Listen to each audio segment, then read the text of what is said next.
माननीय सदस्यों से अपेक्षा है कि वो प्रश्नकाल के अंदर माननीय सदस्यों को बोलने दें।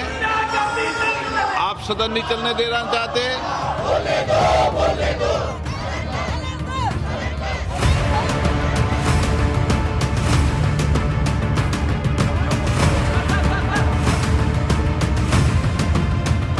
भारत जब स्वतंत्र हुआ तो किस तरह से पाकिस्तान का बंटवारा हुआ।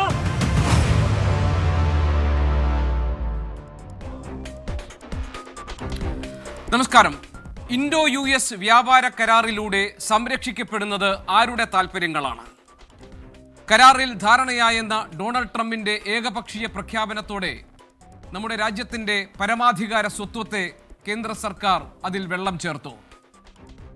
ഇനിയും പുറത്തുവരാത്ത നിഗൂഢങ്ങളായ കാരണങ്ങളിൽ പടുത്തുയർത്തിയതാണോ പുതിയ വ്യാപാര കരാർ? വിവാദങ്ങളുടെ പശ്ചാത്തലത്തിൽ എൻകൗണ്ടർ പരിശോധിക്കുന്നു. കരാറിൽ മൂടി നഷ്ടപ്പെട്ടു. എല്ലാ പ്രേക്ഷകർക്കും സ്വാഗതം.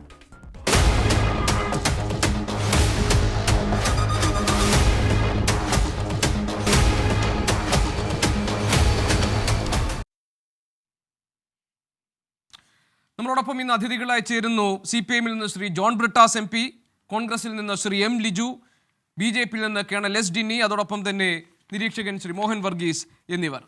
ശ്രീ ജോൺ ബ്രിട്ടാസ്, ഇൻഡോ അമേരിക്കൻ വ്യാപാര കരാർ സംബന്ധിച്ച് യഥാർത്ഥത്തിൽ പ്രതിപക്ഷത്തിനുള്ള ആക്ഷേപങ്ങൾ, ആശങ്കകൾ എന്താണ്?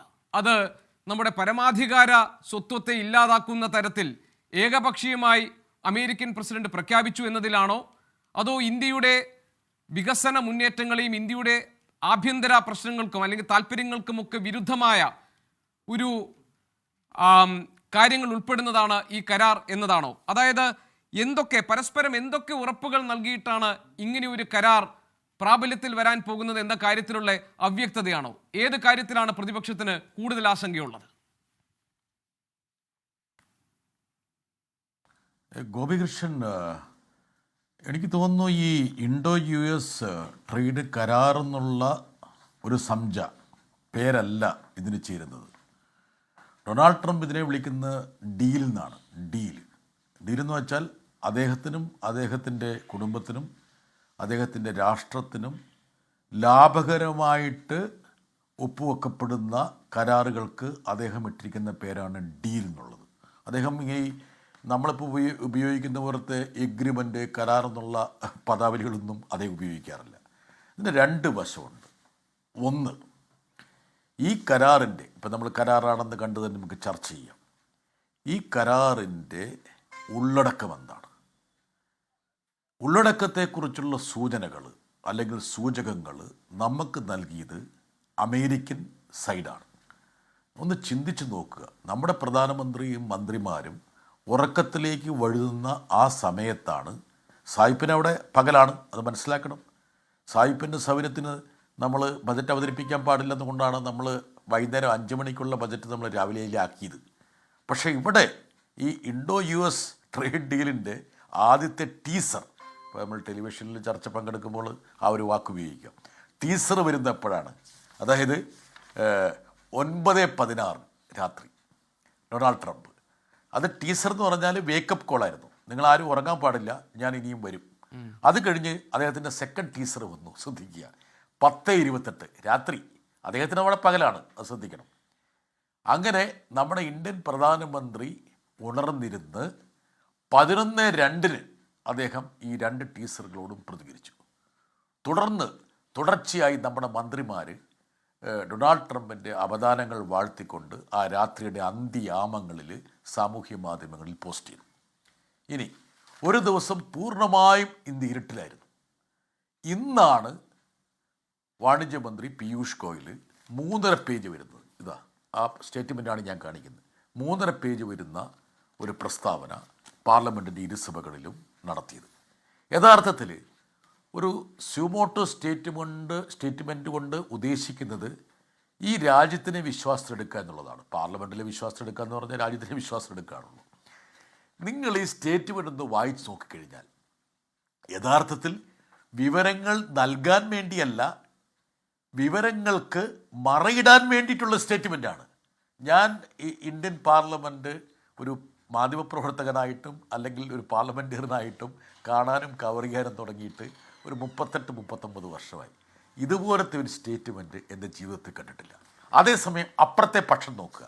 അപ്പുറത്തെ പക്ഷം വളരെ കൃത്യമായിട്ട് ഇന്ന് വന്ന 2 സ്റ്റേറ്റ്മെൻറ്റ്സ് അമേരിക്കൻ സൈഡിൽ നിന്ന്. ഒന്ന് അമേരിക്കൻ വൈറ്റ് ഹൗസിൻ്റെ പ്രസ് സെക്രട്ടറി കരോളിന ലീവിറ്റിൻ്റെ ഒരു സ്റ്റേറ്റ്മെൻറ്റ് കൃത്യമായി പറഞ്ഞു, റഷ്യൻ എണ്ണ ഇന്ത്യ മേടിക്കുന്ന പ്രശ്നമില്ല, അത് ഇന്ത്യ ഗവൺമെൻറ് ഞങ്ങൾക്ക് വാക്ക് തന്നിട്ടുണ്ട്, അത് ഈ കരാറിൻ്റെ ഭാഗമാണ്. 2, അവരുടെ ട്രേഡ് റെപ്രസെൻറ്റേറ്റീവ് ജെമീസൺ ഗ്രീർ നൽകിയൊരു പ്രസ്താവന. അത് വളരെ വളരെ വളരെ കൗതുകം ഉയർത്തുന്നതാണ്, ആശങ്ക ഉയർത്തുന്നതും കൂടിയാണ്. എന്താ കാരണം? അതായത് 0 ടാരിഫിൽ, അതായത് 1% പോലും തീരുവ ചുമത്താതെ ഇന്ത്യ അമേരിക്കയുടെ ഇൻഡസ്ട്രിയൽ ഉൽപ്പന്നങ്ങൾക്കും കാർഷിക ഉൽപ്പന്നങ്ങൾക്കും വിപണി തുറന്നിട്ട് കൊടുക്കുമെന്ന് ജെമീസൺ ഗ്രീർ പറഞ്ഞു. ഞാൻ ഒരുപക്ഷെ പ്രേക്ഷകർക്ക് മനസ്സിലാക്കാൻ വേണ്ടി ഒരു കാര്യം കൂടി ചെയ്യാം.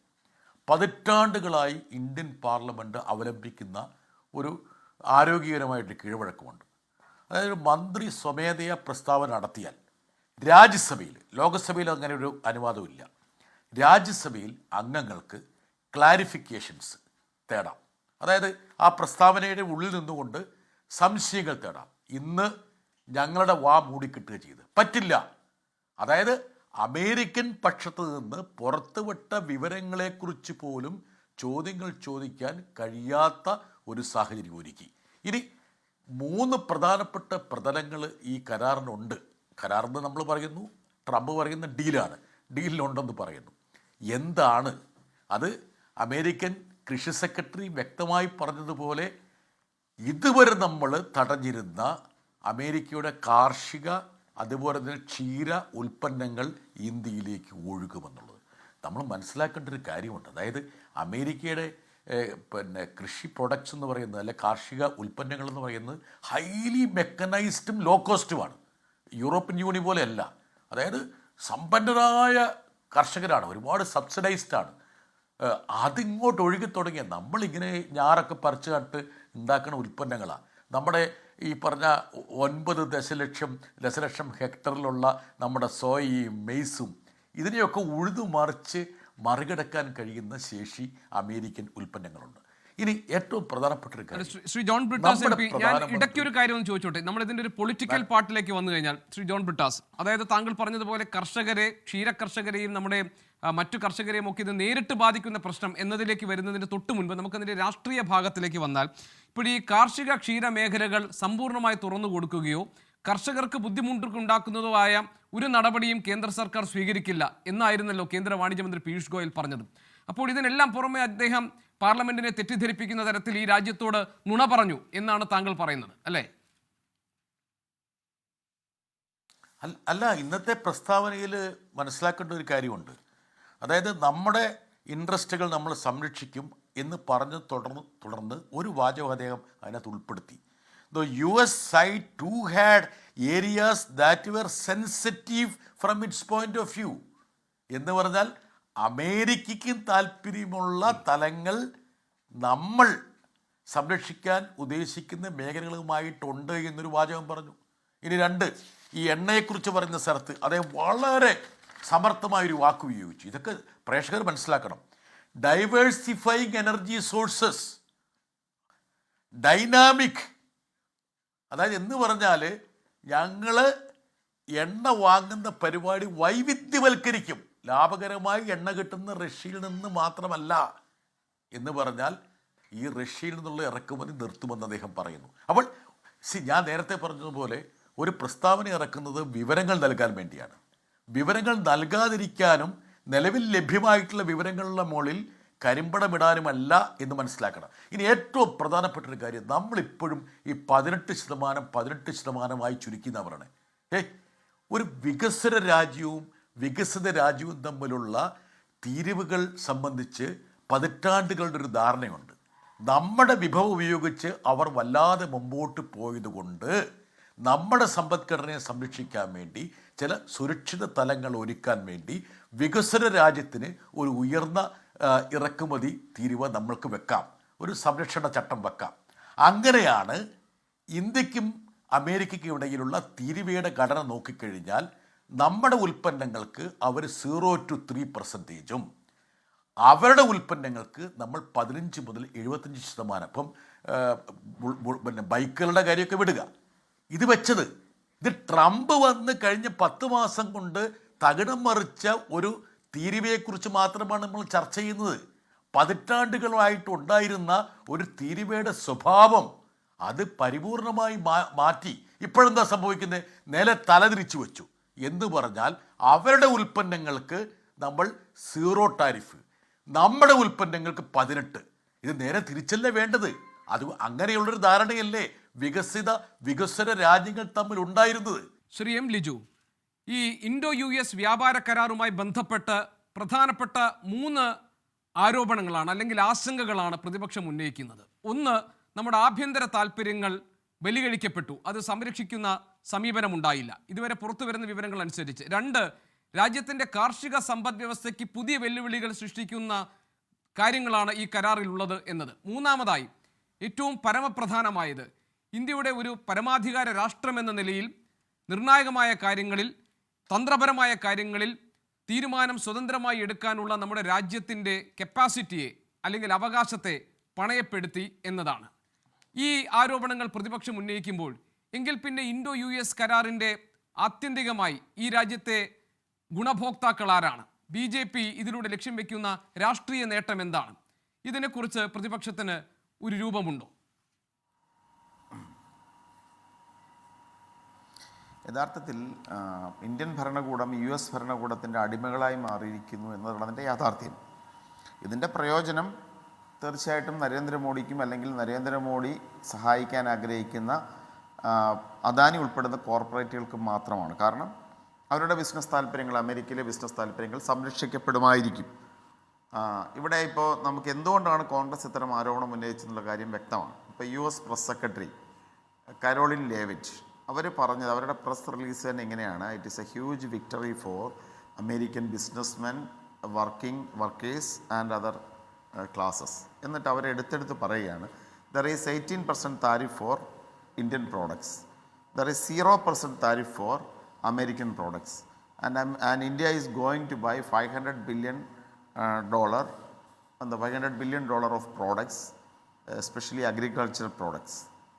അമേരിക്കൻ പ്രസ് സെക്രട്ടറിയുടെ പ്രസ്താവനയാണ്. എന്നിട്ട് പറയുകയാണ് പിന്നെ ഇന്ത്യ US പിന്നെ റഷ്യൻ ഓയിൽ വാങ്ങുന്നത് നിർത്താൻ തീരുമാനിച്ചിരിക്കുന്നു.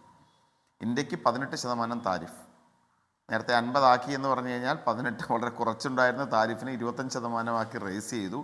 എന്നിട്ട് 20% പെനാൽറ്റി അടിച്ചേൽപ്പിച്ചു. എന്തിനു വേണ്ടിയാണ്? ഇന്ത്യ റഷ്യൻ ഓയിൽ വാങ്ങുന്നു എന്നത് ചൂണ്ടിക്കാണിച്ച് റഷ്യൻ ഓയിൽ വാങ്ങാൻ പറ്റില്ല, നിങ്ങളുടെ എനർജി സ്ട്രാറ്റജിക് പോളിസി ഞങ്ങൾ തീരുമാനിക്കും, നിങ്ങൾ റഷ്യയിൽ നിന്നും കുറച്ച് വിലയാണെങ്കിൽ പോലും വാങ്ങാൻ പാടില്ല. ഇപ്പോൾ എന്ത് മാറ്റം ഉണ്ടായി? ഇന്ത്യ റഷ്യൻ ഓയിൽ വാങ്ങുന്നില്ല എന്ന് പറഞ്ഞാൽ നമ്മുടെ സ്ട്രാറ്റജിക് പോളിസി സമ്പൂർണ്ണമായും, ഓയിൽ പോളിസി സമ്പൂർണ്ണമായും തീരുമാനിക്കുന്ന ഇനി മുതൽ US ആണ്. US ആരിൽ നിന്ന് വാങ്ങണം? ഇറാനിൽ നിന്ന് വാങ്ങണോ? പറ്റില്ല. റഷ്യയിൽ നിന്ന് വാങ്ങണോ? പറ്റില്ല. ഞങ്ങൾ പറയുന്നിടത്ത് നിങ്ങൾ വാങ്ങണം. 2, അമേരിക്കൻ പ്രോഡക്ട്സിന് 0% താരിഫ്. ഇന്ത്യയിലേക്കുള്ളൊരു ഒരു പ്രോഡക്ട്സ് വരവിൻ്റെ കാര്യമാണ് ഞാൻ പറയുന്നത്. 3ാമത്, $500 ബില്യൺ പ്രോഡക്ട്സ് ഇന്ത്യ വാങ്ങാൻ പോകുന്നു അമേരിക്കയിൽ നിന്നും, പ്രത്യേകിച്ച് അഗ്രികൾച്ചറൽ പ്രോഡക്ട്സ് ഉൾപ്പെടെ. ഇന്ത്യ പോലൊരു കാർഷിക രാജ്യം അമേരിക്കയിൽ നിന്നും വാങ്ങുന്നതിനെക്കുറിച്ചാണ് പറയുന്നത്. 4ാമത് പ്രഖ്യാപിക്കുന്ന റഷ്യൻ ഓയിൽ വാങ്ങുന്നില്ല. ഇവിടെ ഇന്ത്യക്ക് പരമാധികാരമുണ്ടോ? ഒരു അമേരിക്കൻ പ്രസ് സെക്രട്ടറിയുടെ പ്രസ് റിലീസ്, ഇന്ത്യൻ പ്രധാനമന്ത്രിയും US പ്രധാനമന്ത്രിയും US പ്രസിഡൻറ്റും ഇന്ത്യൻ പ്രധാനമന്ത്രിയും ഒരുമിച്ചിരുന്ന് ഒരു കരാറിലെത്തിയിട്ടുണ്ടെങ്കിൽ പരസ്പര ബഹുമാനത്തോടെ പ്രഖ്യാപിക്കുന്നതിന് പകരം US പ്രസിഡന്റ് ട്രംപ് ഏകപക്ഷീയമായി കരാറിലെ ഓരോ കാര്യങ്ങളും പ്രഖ്യാപിക്കുന്നു. ഇപ്പോൾ ഓപ്പറേഷൻ സിന്ദൂറിൻ്റെ സമയത്ത് നമ്മളിത് കണ്ടതാണ്. ഞാനാണ് യുദ്ധം നിർത്തിയതെന്ന് പറഞ്ഞിട്ട് ഇതുവരെ ഒരു നിഷേധക്കുറിപ്പ് പോലും മുന്നോട്ട് വെക്കുവാൻ, കൃത്യമായ ഒരു പരാമർശം പറയാൻ ഇന്ത്യക്ക് ഇതുവരെ സാധിച്ചിട്ടില്ല. സമാനമായ തരത്തിൽ റഷ്യയിൽ ഇനി മുതൽ വാങ്ങുന്നില്ല എന്ന് പ്രഖ്യാപിക്കുന്നു. നിഷേധിക്കാൻ ഇന്ത്യൻ പ്രധാനമന്ത്രിക്ക് സാധിക്കുമോ? അങ്ങനെയല്ല. ഞങ്ങളൊരു ഏകധ്രുവ ലോകത്തിന് ആഗ്രഹിക്കുന്നില്ല, റഷ്യ ഞങ്ങളുടെ ചിരകാല സുഹൃത്താണ്, ഞങ്ങൾ റഷ്യയിൽ നിന്ന് എണ്ണ വാങ്ങും പറയാനുള്ള ധൈര്യം ഇന്ത്യൻ പ്രധാനമന്ത്രിക്കുണ്ടോ? പിന്നെ എങ്ങനെയാണ് നമ്മുടെ ഒരു പരമാധികാര രാഷ്ട്രമെന്ന് പറയുന്നത്? നമ്മുടെ ഭരണഘടനയുടെ ആമുഖത്തിൽ തന്നെ സോവറിൻ എന്ന് പറഞ്ഞാൽ ഏറ്റവും സുപ്രധാനമായൊരു വാക്യമാണ്. പരമാധികാര രാഷ്ട്രമാണ്, നമ്മളൊരു ഡൊമൈൻ രാഷ്ട്രമല്ല. സ്വാതന്ത്ര്യം കിട്ടുന്ന സമയത്ത് നമ്മൾ ഡൊമൈൻ ആയിരുന്നു. ഡൊമിസൈലായിരുന്നു. അത് കഴിഞ്ഞ് റിപ്പബ്ലിക് ആയ ദിവസം മുതൽ നമ്മളൊരു പരമാധികാര രാഷ്ട്രമാണ്. ഒരു പരമാധികാര രാഷ്ട്രത്തിൻ്റെ വ്യാപാരക്കാരെക്കുറിച്ച് മറ്റൊരു രാഷ്ട്രത്തലവൻ പ്രഖ്യാപനങ്ങൾ നടത്തുകയും അത് ഏകപക്ഷീയമാവുകയും ചെയ്തു കഴിഞ്ഞാൽ പിന്നെ എന്താണ് കോൺഗ്രസ് പാർട്ടി വിഷയത്തിൽ പറയേണ്ടത്? ഇപ്പം നമ്മളൊരു സാമന്ത രാഷ്ട്രമായി മാറിയിരിക്കുന്നു. അത് അംഗീകരിക്കാൻ ബുദ്ധിമുട്ടുള്ള, അത് പുറത്തു പറയാൻ ബുദ്ധിമുട്ടുള്ള നരേന്ദ്രമോദിയും സംഘപരിവാറും ബി ജെ പിയും ഒക്കെ തന്നെ അവരുടെ കയ്യിലിരിക്കുന്ന ചില മാധ്യമങ്ങളെ ഉപയോഗിച്ചുകൊണ്ടും നവമാധ്യമ ഹാൻഡിൽ ഉപയോഗിച്ചുകൊണ്ടും ഇത് വൻ വിജയമാണെന്ന് പ്രഖ്യാപിക്കുന്നു. എന്താണ് വിജയം ഒന്ന് വിശദീകരിക്കാൻ അവർക്ക് സാധിക്കുമോ? ഒരർത്ഥത്തിലും ഇത് സമ്പൂർണ്ണമായ പരാജയമാണ്. ഒരു പരമാധികാര രാഷ്ട്രത്തിൻ്റെ സമ്പൂർണ്ണമായ കീഴടങ്ങലാണ് നമ്മൾ ഈ ഇൻഡോ US ഡീൽ കാണാൻ സാധിക്കുന്നത്. കേണൽ ഡിന്നി, ഇന്ത്യയുടെ പരമാധികാരത്തെ അമേരിക്കയ്ക്ക് പണയപ്പെടുത്തിയ പ്രധാനമന്ത്രി എന്ന വിമർശനമാണ് ഇൻഡോ US വ്യാപാര കരാറുമായി ബന്ധപ്പെട്ട ഡൊണാൾഡ് ട്രംപിന്റെ ഏകപക്ഷീയമായ പ്രഖ്യാപനത്തിനും അതിനുശേഷം അതിന് പിന്തുണ നൽകിയ ഇന്ത്യൻ പ്രധാനമന്ത്രിയുടെയും കേന്ദ്രമന്ത്രിമാരുടെയും പ്രതികരണത്തിലൂടെ പ്രതിപക്ഷം ഉന്നയിക്കുന്നത്. അത് ഒരർത്ഥത്തിൽ ശരിയല്ലേ? കാരണം ഈ നമ്മളുമായി ഉണ്ടാക്കിയ കരാർ എന്താണ്, അതിലെ വ്യവസ്ഥകൾ എന്താണ്, അതിലെ തീരുമാനങ്ങൾ എന്താണ്, അതിലെ എന്തൊക്കെ കാര്യങ്ങളിലാണ് ധാരണയുണ്ടായിട്ടുള്ളത്, പരസ്പരം നൽകിയിട്ടുള്ള ഉറപ്പുകൾ എന്താണ് എന്നീ രാജ്യത്തെ ഏറ്റവും സാധാരണക്കാരനായ ഒരാൾക്ക് പോലും വ്യക്തമാകുന്ന തരത്തിൽ വിശദീകരിക്കപ്പെടേണ്ടത് ഈ രാജ്യത്തിൻ്റെ ഭരണ നേതൃത്വത്തിൽ നിന്നാണ്. അത് പാർലമെൻറ്റിൽ ഉണ്ടായില്ല, അത് അല്ലാതെ ഒരു പ്രസ് റിലീസിലൂടെ ഉണ്ടായില്ല, അല്ലെങ്കിൽ അത് ഏതെങ്കിലും ഒരു സമൂഹ മാധ്യമ വിഭാഗങ്ങളിലൂടെ അത് ഉണ്ടായിട്ടില്ല. മറിച്ച് അത് അമേരിക്കൻ പ്രസിഡന്റ് പറയുകയാണ്. എന്നിട്ട് അവരുടെ ലാഭത്തിൻ്റെ, അവരുടെ നേട്ടത്തിൻ്റെ, അവർക്കുണ്ടാകാൻ പോകുന്ന മുന്നേറ്റത്തിൻ്റെ സാധ്യതകളുടെയൊക്കെ കാര്യങ്ങൾ അവിടുത്തെ വകുപ്പ് മേധാവിമാർ പറയുകയാണ്. ഇതാണ് രാജ്യം കേൾക്കുന്നത്. അപ്പോൾ സ്വാഭാവികമായി ഉയരുന്ന ചോദ്യമാണ്, ഇവിടുത്തെ ഭരണകൂടത്തിന് ഈ രാജ്യത്തോടും ഈ രാജ്യത്തെ ജനങ്ങളോടും എന്ത് പ്രതിബദ്ധതയാണുള്ളത്? ഇന്ത്യക്കൊരു പരമാധികാര സ്വഭാവം ഇപ്പോഴുണ്ടോ എന്നത്. അതിന് മറുപടി പറയേണ്ട ബാധ്യത BJPക്കില്ലേ? തീർച്ചയായിട്ടും ശ്രീ ഗോപികൃഷ്ണൻ, അതിനകത്ത് യാതൊരു സംശയമില്ല. അതിൻ്റെ മറുപടി ഇന്ന് ബഹുമാനപ്പെട്ട കൊമേഴ്സ് മിനിസ്റ്റർ പീയൂഷ് ഗോയൽ അദ്ദേഹം പാർലമെൻറ്റിലും പറഞ്ഞു. അത് കഴിഞ്ഞിട്ട് അദ്ദേഹം വെളി വന്നിട്ടും ആ കാര്യങ്ങൾ എന്താണ് നടന്നതെന്നുള്ളത് കൃത്യമായി പറഞ്ഞു. നോക്കൂ, നമ്മളിവിടെ കാണുന്നത് ബഹുമാനപ്പെട്ട MP ആയാലും ശരി, ശ്രീ ലിജു ആയാലും ശരി, അവർ ഈ എഗ്രിമെൻറ്റിൻ്റെ എല്ലാ ഡീറ്റെയിൽസും അറിഞ്ഞു, ഇനി ഒന്നും അറിയാൻ ബാക്കിയില്ല എന്നുള്ള രീതിയിലാണ് അവർ സംസാരിക്കുന്നത്. അതായത് അവരുടെ സംസാരം കേട്ടാൽ തോന്നും ഈ എഗ്രിമെൻ്റ് എല്ലാം വന്നു കഴിഞ്ഞു, നമ്മുടെ അഗ്രികൾച്ചർ സെക്ടർ എല്ലാം നമ്മൾ കീഴടങ്ങി, എല്ലാം കഴിഞ്ഞു. ഇന്ന് കൃത്യമായിട്ട് കൊമേഴ്സ് മിനിസ്റ്റർ പറഞ്ഞായിരുന്നു, ഇത് ഫസ്റ്റ് പൊളിറ്റിക്കൽ ഡിസിഷൻ എടുത്തു. അതായത് ഇന്ത്യയും US തമ്മിലുള്ള ഒരു എഗ്രിമെൻ്റ് ആയി. ആ ഇന്ത്യയും US തമ്മിലുള്ള എഗ്രിമെൻറ്റ് ഒരു വർഷത്തോളമുള്ള ചർച്ച നടന്നുകൊണ്ടിരിക്കുകയായിരുന്നു. ആ ചർച്ച നടന്നിട്ടാണ് ഫൈനലി ഇപ്പോൾ ഒരു എഗ്രിമെൻറ്റിലേക്ക് വരുന്നത്. ആ എഗ്രിമെൻറ്റിൻ്റെ ഫൈനൽ ഡീറ്റെയിൽസ് ഇത് രണ്ടും ഇനി വരുത്തതേ ഉള്ളൂ. ഓരോ സെക്ടർ വൈസ് ആയിട്ടുള്ള എന്തൊക്കെ എഗ്രിമെൻ്റ് ആണ് നടന്നത് അതിനെക്കുറിച്ചുള്ള ഡീറ്റെയിൽസ് ഇനി വരും. ആൻഡ് ജോയിന്റ് കോൺഫറൻസ് അല്ലെങ്കിൽ ജോയിന്റ് മീറ്റിംഗ് നടത്തും എന്ന് ശ്രീ പീയൂഷ് ഗോയൽ ഞാൻ താങ്കളോട് ചോദിച്ചോട്ടെ, താങ്കൾക്ക് മനസ്സിലായ കാര്യങ്ങളൊന്ന് പറയാമോ? അതായത് റഷ്യൻ എണ്ണ നമ്മൾ സ്വീകരിക്കുമോ? ഊർജ നയത്തിൻ്റെ കാര്യത്തിൽ നമ്മളൊരു സ്ട്രാറ്റജിക് പോളിസി നമുക്കുണ്ടായിരുന്നു. അതിൽ നമ്മൾ മാറ്റം വരുത്തിയിട്ടുണ്ടോ? ഈ വ്യാപാര കരാറുമായി ബന്ധപ്പെട്ട് താങ്കൾക്ക് ലഭിച്ചിട്ടുള്ള വിവരങ്ങളുടെ അടിസ്ഥാനത്തിൽ ഒന്ന് വിശദീകരിക്കാമോ? രണ്ടാമത്തെ കാര്യം ഈ 0 തീരുവ സംബന്ധിച്ചാണ്. അതായത് അമേരിക്കയിൽ നിന്നുള്ള ഉൽപ്പന്നങ്ങൾ, കാർഷിക ഉൽപ്പന്നങ്ങളടക്കം ക്ഷീരോൽപ്പന്നങ്ങളടക്കം ഇന്ത്യയിലേക്ക് ഇറക്കുമതി ചെയ്യുമ്പോൾ തീരുവയുണ്ടായിരിക്കില്ല എന്നാണ് അവിടുത്തെ കാർഷിക മന്ത്രി പറഞ്ഞിരിക്കുന്നത്.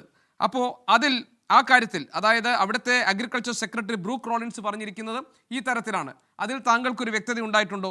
ഇനി മൂന്നാമത്തെ കാര്യം, 50,000 കോടി ഡോളറിൻ്റെ ഊർജം, കൃഷി, ഉന്നത സാങ്കേതികവിദ്യ, കൽക്കരി ഈ മേഖലയിലെല്ലാമായി 500 ബില്യൺ ഡോളറിൻ്റെ മുകളിലുള്ള കച്ചവടമാണ് ഇന്ത്യയുമായി ഉണ്ടാക്കുന്നത്. ഈ കാര്യങ്ങളിൽ താങ്കൾക്ക് വ്യക്തതയുണ്ടോ? താങ്കൾക്ക് കിട്ടിയ വിവരങ്ങൾ അനുസരിച്ച് ഒന്ന് വിശദീകരിക്കാമോ? ഡെഫിനറ്റ്ലി ശ്രീ ഗോപികൃഷ്ണൻ, അതുതന്നെയാണ് ഞാൻ ശ്രമിച്ചുകൊണ്ടിരിക്കുന്നത്. അങ്ങനെ ഇൻറ്ററപ്റ്റ് ചെയ്തില്ലെങ്കിൽ ഞാൻ അത് പറയാനുള്ള ഒരു ശ്രമം നടത്താം. ആൻഡ് രണ്ടുപേരും സംസാരിച്ചതിലും അതിലും കുറേ ക്ലാരിറ്റി വരുത്തേണ്ട കാര്യം കൂടെ ഉണ്ട്. ഫസ്റ്റ് തിങ്, ഈ ഒരു എഗ്രിമെൻറ്റ് ഞാൻ നേരത്തെ പറഞ്ഞു വന്ന് തുടങ്ങിയത് ആ രീതിയിൽ തന്നെയാണ് ഞാൻ അതിനെ എക്സ്പ്ലെയിൻ ചെയ്യാനുള്ള ഒരു ശ്രമം നടത്തുന്നത്. അതായത് ഒരു വർഷമായിട്ട് രണ്ട് രാജ്യങ്ങൾ തമ്മിൽ, രണ്ട് കൊമേഴ്സ് മിനിസ്റ്റർ നമ്മുടെ രാജ്യത്തും അവിടെ നിന്നുള്ള ഒഫീഷ്യൽസ് തമ്മിലുള്ള ഡിസ്കഷൻസ് നിരന്തരമായി നടന്നുകൊണ്ടിരിക്കുകയാണ്. ഇത് ഒരു സുപ്രഭാതത്തിൽ പെട്ടെന്ന് വന്ന് തോന്നി നടന്നതല്ല. നമ്മൾ ധാരാളം ഡിസ്കഷൻസ് നടത്തി, നമ്മളെ പക്ഷം പറഞ്ഞു, അവരുടെ പക്ഷം പറഞ്ഞു. ഇവിടെ ബഹുമാനപ്പെട്ട MP, വളരെ സീനിയർ ആയിട്ടുള്ള ജേർണലിസ്റ്റ് കൂടിയായിരുന്നു അദ്ദേഹം പറഞ്ഞു, പീയൂഷ് ഗോയൽ അദ്ദേഹം പറഞ്ഞത്, അതായത് US sides too has had areas that are sensitive. Definitely അവരുടെ സെൻസിറ്റീവ് ഏരിയാസ് കാണത്തില്ലേ, നമുക്ക് നമ്മുടെ സെൻസിറ്റീവ് ഏരിയ കാണത്തില്ലേ. ഈ ഒരു പറച്ചിൽ ഘട്ടത്തിൽ നമ്മൾ ആദ്യമായിട്ടാണ് വേറൊരു രാജ്യത്തിലേക്ക് ഒരു എഗ്രിമെന്റ് ആയിട്ട് നടന്നത്. തൊട്ട് മുമ്പല്ലേ നമ്മൾ ഇന്ത്യ യൂറോപ്യൻ യൂണിയനായിട്ടുള്ള എഗ്രിമെന്റ് നടത്തിയത്. അതിനകത്തും ധാരാളം സെൻസിറ്റീവ് ഏരിയാസ് ഉണ്ട്, നമ്മുടെ ഉണ്ട്, അവരുടെ ഉണ്ട്. US ഭാഗത്തും അതേപോലെ തന്നെ ധാരാളം സെൻസിറ്റീവ് ഏരിയ ഉണ്ട്, നമ്മുടെ ഉണ്ട്. അതിനകത്ത് കൃത്യമായിട്ട് പറഞ്ഞത് എന്താണ്, നമ്മളെ കോർ സെൻസിറ്റീവ് ഏരിയ ആയിട്ടുള്ള അഗ്രികൾച്ചർ, ഡയറി, ഈ ഇൻക്ലൂഡിങ് ഫെർട്ടിലൈസേഴ്സിന്റെ കാര്യത്തിൽ നമ്മൾ ഒരു കോംപ്രമൈസ് ചെയ്തില്ല എന്ന് കൊമേഴ്സ് മിനിസ്റ്റർ ഓഫ് ഇന്ത്യ പറഞ്ഞിട്ടുണ്ട്. ഞാൻ എൻ്റെ കൊമേഴ്സ് മിനിസ്റ്റർ നമ്മളെ പാർലമെന്റിൽ പറഞ്ഞ ആ കൊമേഴ്സ് മിനിസ്റ്ററിനെ വിശ്വസിക്കാനാണ് എനിക്ക് താല്പര്യം. ഇനി US അഗ്രികൾച്ചർ സെക്രട്ടറി എന്ത് പറഞ്ഞു അല്ലെങ്കിൽ അവരെന്ത് പറഞ്ഞത് അത് അവരുടെ ഓഡിയൻസിന് വേണ്ടി അല്ലെങ്കിൽ അവർ പറയട്ടെ. പക്ഷെ ഞാൻ ഒരു ഇന്ത്യൻ പൗരൻ എന്ന നിലയിൽ എൻ്റെ commerce minister floor of the house പാർലമെന്റിൽ പറഞ്ഞത് നമ്മുടെ അഗ്രികൾച്ചർ സെക്ടറിനെ, നമ്മുടെ ഡയറി സെക്ടറിനെ ഒരു രീതിയിലുള്ള കോംപ്രമൈസ് നമ്മൾ ചെയ്തിട്ടില്ല എന്ന് പറയുന്നതാണ് എനിക്കിപ്പം വിശ്വസിക്കാനുള്ളത്. ഒന്നത്. രണ്ടാമതായിട്ട് എന്തുകൊണ്ട് ഈ ഒരു ഇന്റർവെൻഷനെ താങ്കൾ ഒന്ന് ക്ഷമയോടുകൂടി സ്വീകരിക്കണം. എന്റെ ഈ ഒരു ഇന്റർവെൻഷന് ബാക്കി കാര്യങ്ങൾ താങ്കൾ പറഞ്ഞോളൂ. എന്റെ ഈ ഇന്റർവെൻഷനെ താങ്കൾ ക്ഷമയോടുകൂടി ഒന്ന് സ്വീകരിക്കണം. അതായത് ഇങ്ങനൊരു ധാരണയുണ്ടായി എന്ന വിവരം നമ്മുടെ കൊമേഴ്സ് മിനിസ്റ്റർ പറഞ്ഞിട്ടാണോ നമ്മൾ അറിഞ്ഞത്, നമ്മുടെ പ്രധാനമന്ത്രി പറഞ്ഞിട്ടാണോ നമ്മൾ അറിഞ്ഞത്? ഞാൻ അറിഞ്ഞത് അത് ഡൊണാൾഡ് ട്രംപ് പറഞ്ഞിട്ടാണ്. ഓക്കെ, അതിന്റെ ആൻസർ കൃത്യമായിട്ടുണ്ട്. സി, ഡൊണാൾഡ് ട്രംപ് എന്ന് പറഞ്ഞൊരു വ്യക്തി, അദ്ദേഹം US പ്രസിഡന്റാണ്. നമുക്ക് ആർക്കും ഈ പാനലിരിക്കുന്ന യഥാർത്ഥത്തിൽ ഇന്റലക്ച്വൽ ആയിട്ട് ഒരു ഓണസ്റ്റി ഉണ്ടെങ്കിൽ ആർക്കും ഒരു തർക്കമില്ല മിസ്റ്റർ ഡൊണാൾഡ് ട്രംപിന്റെ എങ്ങനെയാണ് സ്വഭാവം, എന്താണ് അദ്ദേഹത്തിന്റെ രീതി എന്നുള്ളത്. നമ്മുടെ അടുത്ത് മാത്രമാണോ അദ്ദേഹം ഈ ഒരു രീതിയിൽ കാണിച്ചിട്ടുള്ളത്? ലോകത്തുള്ള എല്ലാ രാജ്യങ്ങളും, ചൈനയ്ക്ക് എത്ര ശതമാനം, 30% മുകളിലുണ്ട്. അദ്ദേഹം മറ്റുള്ള രാജ്യങ്ങളിൽ എല്ലാവർക്കും അദ്ദേഹം ഈ ടാരിഫ് വെച്ചിട്ടാണ് അദ്ദേഹം യുദ്ധം ചെയ്യുന്നത്. അദ്ദേഹം ടാരിഫിനെ ഒരു വെപ്പണായിട്ട്, ഒരു ആയുധമായിട്ടാണ് ചെയ്യുന്നത്. അദ്ദേഹം ചെയ്യുന്നത് അത് ട്വീറ്റിലൂടെയാണ്. അദ്ദേഹം ആ രീതിയാണ് അദ്ദേഹത്തിന്റെ സ്റ്റൈൽ. നമുക്ക് അമേരിക്കയുമായിട്ടുള്ള ഒരു റിലേഷൻഷിപ്പ് ഉണ്ട്, അതിന്റെ തലവനായിട്ട് ഇപ്പോൾ നിൽക്കുന്നത് ഡൊണാൾഡ് ട്രംപ് ആണ്. അപ്പൊ ഡൊണാൾഡ് ട്രംപിന്റെ രീതിയെ നമുക്ക് മാറ്റാൻ പറ്റത്തില്ല. അത് ഒന്നാമത്തെ കാര്യം. ഇപ്പൊ വെനസ്വേല ആക്രമിച്ച് അവിടുത്തെ രാഷ്ട്രതലവനെ പിടിച്ചോണ്ട് പോയെന്ന് പോലും അദ്ദേഹം എങ്ങനെ പറഞ്ഞത് ഈ ട്വിറ്ററിലൂടെ. അപ്പൊ അതുപോലുള്ള ഒരു എന്താ പറഞ്ഞ ഒരു ഗവൺമെന്റ് ഹെഡിനെ, അദ്ദേഹത്തിന്റെ രാജ്യത്ത് തന്നെ പല പല പ്രശ്നങ്ങളുണ്ട്. അതിനകത്ത് നമുക്കൊന്ന് ഇടപെടാൻ. ഈ ടാരിഫിന്റെ കേസ് തന്നെ സുപ്രീം കോർട്ട് ഓഫ് US ഇപ്പോഴും കേസ് നടക്കുകയാണ്, ഇത് ചെയ്ത് ശരിയല്ല എന്നുള്ള രീതിയിൽ. അപ്പൊ ആ ഒരു വ്യക്തി എന്നുള്ള നിലയിൽ നമ്മൾ മനസ്സിലാക്കണം, അത് അദ്ദേഹത്തിന്റെ രീതിയാണ്. ആ രീതിയെ നമുക്ക് മാറ്റാൻ പറ്റത്തില്ല, ആർക്കും മാറ്റാൻ പറ്റത്തില്ല. ഞാൻ കാണുന്ന അദ്ദേഹം ഭാരതമായിട്ട് പിന്നീട് കുറച്ചെങ്കിലും ഒരു മാന്യത രീതിയിലാണ് ചെയ്യുന്നത്. ഒന്ന്. രണ്ടാമതായി, എന്തുകൊണ്ട് അദ്ദേഹമാണ് ആദ്യം പറഞ്ഞത് US ആണ് 50%, ആദ്യം 25%, പിന്നീട് 50% ടാരിഫ് നമ്മളെ അഗേൻസ്റ്റ് ഇമ്പോസ് ചെയ്തത്. നാച്ചുറലി ഇപ്പോൾ ആരാണ് ഇമ്പോസ് ചെയ്യുന്നത്, അവരല്ലേ ആദ്യം പറയുന്നത് ഞങ്ങൾ തിരിച്ചെടുക്കുന്നത്. ആ രീതിയിലാണ് അദ്ദേഹം ആദ്യം ചെയ്തു. അത് ഞങ്ങൾ 50% ഇപ്പോൾ 18% ആക്കി ഒരു എഗ്രിമെന്റ് സൈൻ ആയെന്നുള്ളത്. അതിന് കഴിഞ്ഞിട്ട് നമ്മുടെ പ്രൈം മിനിസ്റ്ററും പറഞ്ഞു ആ എഗ്രിമെന്റ് നമ്മൾ പോസിറ്റീവാണ്, അങ്ങോട്ട് മുന്നോട്ട് പോകും.